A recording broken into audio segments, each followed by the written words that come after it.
After the genius of Ptolemy and the astronomers of ancient Alexandria, something strange happened in Europe. It was as if the sky itself fell silent. Ptolemy's great work, the Almagest, was treated like a sacred text, a final word on the cosmos, not a scientific model to be tested and improved.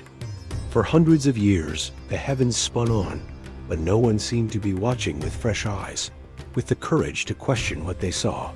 It was a long, quiet wait for a new dawn of discovery. Long before grand observatories and dusty manuscripts, the people of the Arabian desert lived under a vast, open sky. For them, the stars weren't just distant lights. They were a map, a clock, and a constant companion. They navigated the endless sand dunes by the light of constellations. They knew the changing of seasons by the rising of certain stars. Their astronomy was practical, born from the raw necessity of survival, not from abstract theories written in books. It was a lived science, woven into the fabric of their daily existence. Then, with the arrival of Islam, everything changed.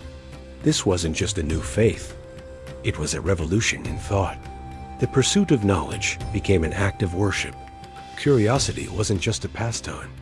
It was a form of devotion. The universe itself was seen in a new light. It was no longer a collection of divine beings, but a single magnificent creation, a sign pointing to something greater than itself. This profound shift in perspective ignited an intellectual fire that would soon spread across the world. By the 8th century, the city of Baghdad had become the undisputed center of global scholarship. Its legendary House of Wisdom was a magnet for the greatest minds of the age. Greek, Persian, and Indian texts, the accumulated knowledge of centuries, flowed into the city, where they were translated into Arabic and eagerly studied.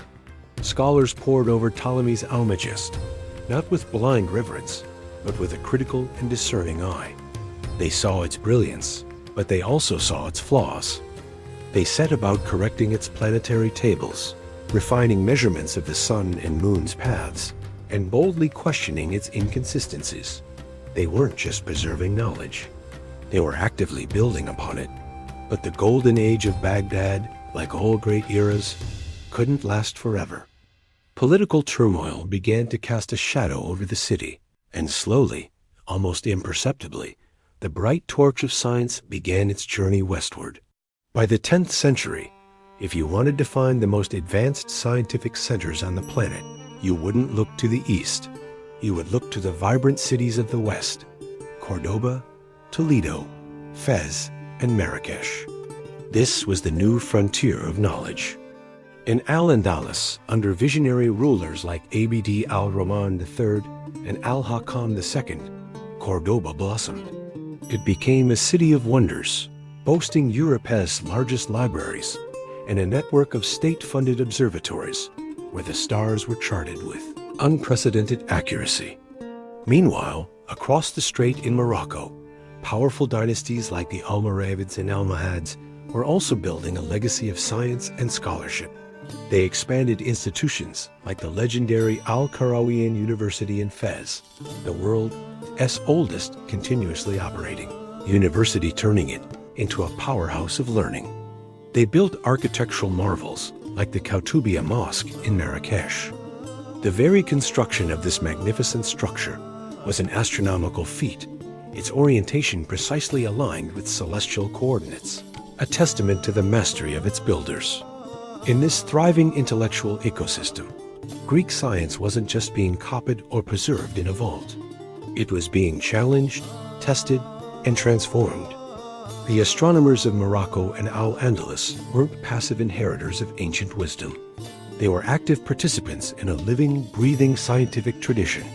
They were observers, innovators, and critics who pushed the boundaries of what was known about the cosmos.